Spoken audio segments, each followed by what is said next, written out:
پانی P T I کی بہن علیمہ خان پر انڈا پھینک دیا گیا۔ اڈیالہ جیل کے باہر میڈیا سے گفتگو کے دوران 2 لڑکیوں نے علیمہ خان پر انڈا پھینکا۔ انڈا چہرے پر لگنے کے بعد ٹوٹ گیا۔ پولیس نے انڈا پھینکنے والی لڑکیوں کو حراست میں لے لیا۔ علیمہ خان توشہ خان 2 کیس کی سماعت کے بعد میڈیا کے سوالوں کا جواب دے رہی تھی۔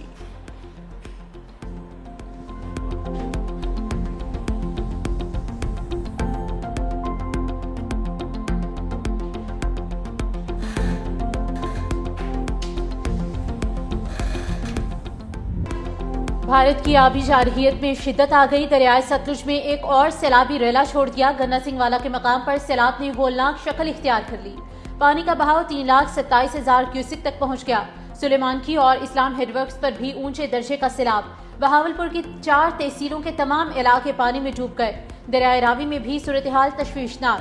ہیڈ ستنائی پر انتہائی اونچے درجے کا سیلاب۔ ہیڈ بلوکی پر پانی کی آمد 1,38,760 کیوسک سے بڑھ گئی۔ برساتی نالوں میں بھی پانی کا بہاؤ تیز۔ شکرگڑھ، ظفروال، پسرور اور سیالکوٹ کے نشیبی علاقوں میں سیلابی پانی موجود۔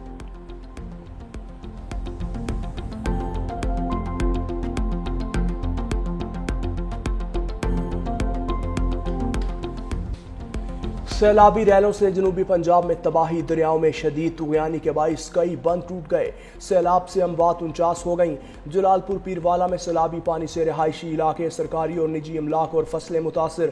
قاسم بیلا کے قریب شجاباد کینال کا پانی اوور فلو۔ 2 درجن سے زائد دیہات ڈوبنے سے 54,000 افراد متاثر۔ شجاباد میں بھی پانی نے متعدد دیہات کو لپیٹ میں لے لیا۔ ہیڈ محمد والا اور چناب پل کے مقام پر پانی کی سطح میں کمی۔ ریلیف کمشنر نبیل جاوید کہتے ہیں سیلاب سے پنجاب بھر میں 4,000 دیہات کے 38,92,000 افراد متاثر ہوئے۔ شہریوں کے نقصانات کا ازالہ کیا جائے گا۔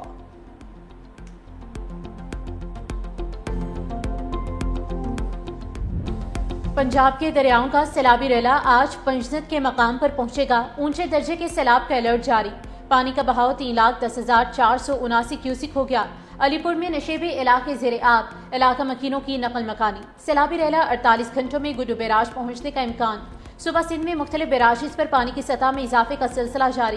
گڈو اور سکھر بیراج پر نچلے درجے کا سیلاب۔ گڈو بیراج پر پانی کا بہاؤ 3,59,570 کیوسک ریکارڈ۔ سکھر بیراج پر 3,31,155 کیوسک ریکارڈ۔ پوٹری بیراج پر پانی کا بہاؤ 2,33,636 کیوسک ہو گیا۔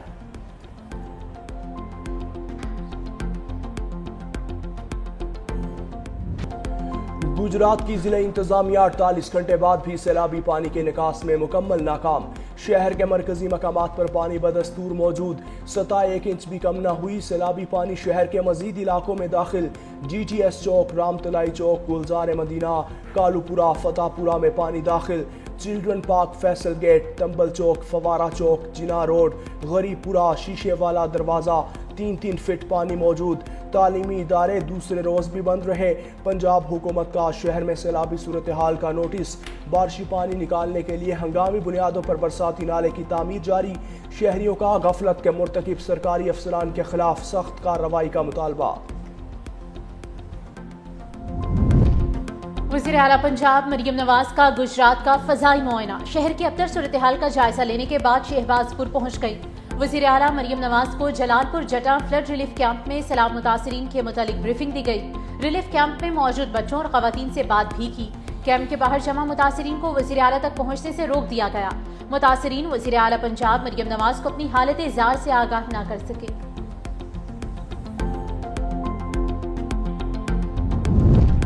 Chairman peoples party Bilawal Bhutto Zardari آج سے پنجاب کے سیلاب زدہ علاقوں کا دورہ کریں گے۔ بلاول بھٹو سب سے پہلے قصور کا دورہ کریں گے۔ Chairman peoples party Chiniot, Muzaffargarh اور ملتان بھی جائیں گے۔ پنجاب کا دورہ مکمل کرنے کے بعد بلاول بھٹو سکھر جائیں گے۔ بلاول بھٹو سکھر بیراج اور کچے کے علاقوں کا دورہ کر کے سیلابی صورتحال کا جائزہ لیں گے۔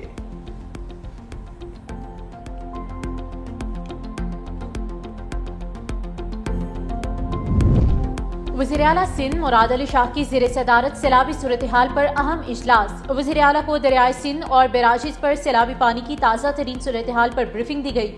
وزیر اعلیٰ مراد علی شاہ نے کہا کہ پانی کم ہو رہا ہے لیکن ہمیں 7 سے 9 لاکھ کیوسک کے ریلے کی تیاری کرنی ہے۔ 8 ستمبر کو گڈو بیراج پر پانی کا بہاؤ عروج پر ہوگا۔ سیلابی صورتحال کی تیاری، ریلیف کیمپس کا قیام اور عوام کے انخلاء کو یقینی بنایا جائے۔ سینئر وزیر شرجیل انعام میمن نے کہا کہ تمام ادارے مسلسل الرٹ ہیں، کچے کے لوگوں کو محفوظ مقامات پر منتقل کیا جا رہا ہے۔ حکومت سندھ پنجاب حکومت کے ساتھ بھی مسلسل رابطے میں ہے۔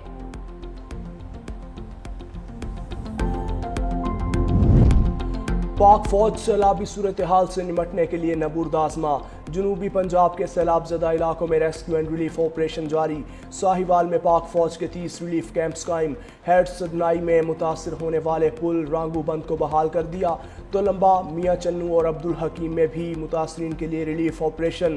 مظفر گڑھ کے پانی میں ڈوبے دیہات سے مقامی افراد اور مویشیوں کی محفوظ مقامات پر منتقلی کا سلسلہ جاری۔ متاثرین کو علاج معالجے کی سہولیات کی بھی فراہمی۔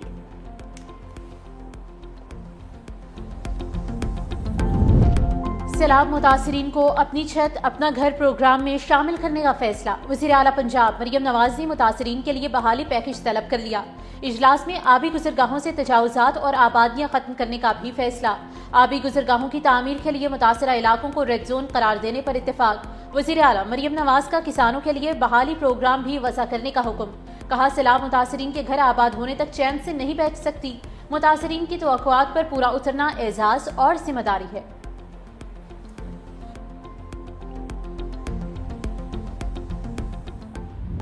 365 نیوز کی سیلاب متاثرہ علاقوں سے لمحہ بلمحہ رپورٹنگ۔ ناروال، قصور، جھنگ سمیت ہر سیلاب متاثرہ علاقے میں بنی متاثرین کی آواز۔ سیلاب میں گھرے علاقوں کی خصوصی کوریج۔ نیوز ٹیم کی عوامی مشکلات پر بھی رپورٹنگ۔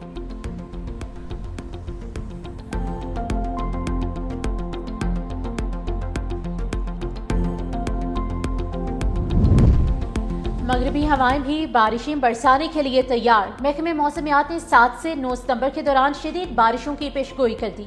مغربی ہوائیں کل راجستھان سے سندھ میں داخل ہوں گی۔ تھرپارکر، عمرکوٹ، میرپور خاص، شہید بے نظیر آباد میں موسلا دھار بارش کی توقع۔ سجاول، دادو، سکھر، لاڑکانہ اور جیکب آباد میں بھی تیز بارش کا امکان۔ پنجاب میں بھی کل سے 8 ستمبر کے دوران بارشوں کی پیشگوئی۔ لاہور، قصور، سیالکوٹ، ناروال، ساہیوال، ملتان، مری، گلیات، راولپنڈی اور اسلام آباد میں بارشیں متوقع۔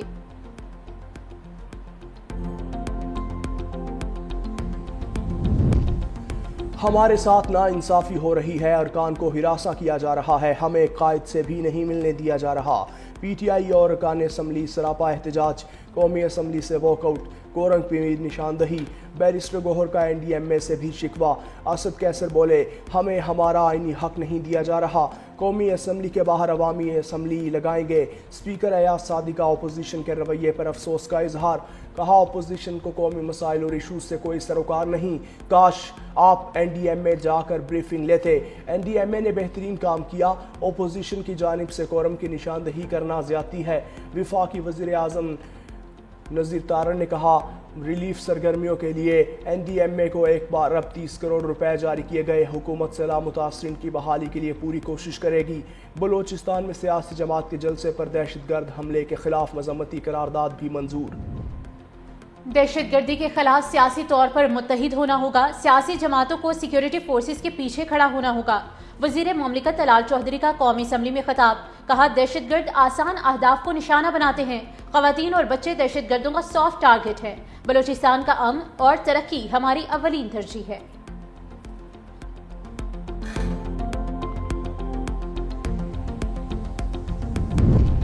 کوہاٹ کے علاقے نادر بانڈا میں پولیس اور دہشت گردوں میں جھڑپ، فائرنگ کے تبادلے میں سب انسپکٹر طاہر نواز اور کانسٹیبل شہید ہو گئے۔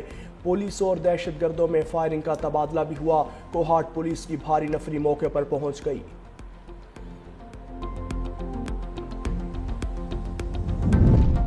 D G I S P R lieutenant general Ahmed Sharif Chaudhry کا مری کے مختلف تعلیمی اداروں کا دورہ، خصوصی نشست میں army public school, convent of Jesus and میری اینڈ پریزنٹیشن کانوینٹ کے طلباء کی شرکت۔ طلباء نے کہا کہ پاک فوج ہم سے ہے اور ہم پاک فوج سے ہیں۔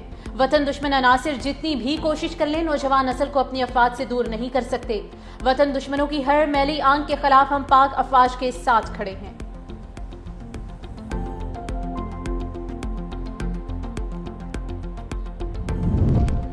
وزیر اعظم اور کابینہ کے خلاف توہین عدالت نوٹس کیس کی سماعت کے لیے 4 رکنی لارجر بینچ تشکیل۔ اسلام آباد ہائی کورٹ میں ڈاکٹر عافیہ صدیقی کی رہائی سے متعلق درخواست کی سماعت 10 ستمبر کو ہوگی۔ لارجر بینچ کی سربراہی جسٹس سرباب محمد طاہر کریں گے۔ جسٹس خادم حسین سومرو، جسٹس اعظم خان اور جسٹس راجہ انعام منہاس بھی بینچ میں شامل ہوں گے۔ توہین عدالت کا نوٹس جاری کرنے والے جسٹس سردار اعجاز اسحاق بینچ میں شامل نہیں۔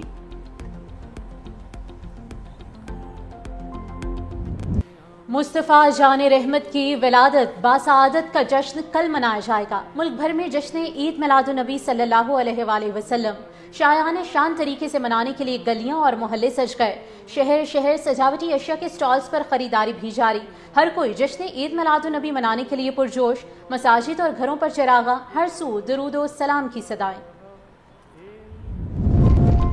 امریکی صدر ڈونلڈ ٹرمپ کے ایک اور فیصلے کو امریکی عدالت کا چیلنج۔ عدالت نے ٹرمپ کی ٹرانسجنڈر مخالف پالیسی کی بحالی کی درخواست مسترد کر دی۔ محکمہ خارجہ کو خواجہ سراؤں کو شناخت کے مطابق پاسپورٹ دینے کا حکم۔ کہا حکومت صنفی شناخت کی بنیاد پر پاسپورٹ جاری کرنے سے انکار نہیں کر سکتی۔ اسکردو کے سیاحتی مقام دیوسائی میں گلوکارہ قرۃ العین بلوچ پر ریچھ کا حملہ۔ ریچھ کے ناخن بازوؤں پر لگنے سے گلوکارہ زخمی۔ مقامی افراد نے اسکردو اسپتال منتقل کیا۔ طبی امداد کے بعد قرۃ العین بلوچ کو ڈسچارج کر دیا۔ قرۃ العین بلوچ حالیہ بارشوں اور سیلاب سے متاثرہ افراد کے لیے امدادی سامان لے کر بلتستان پہنچی تھیں۔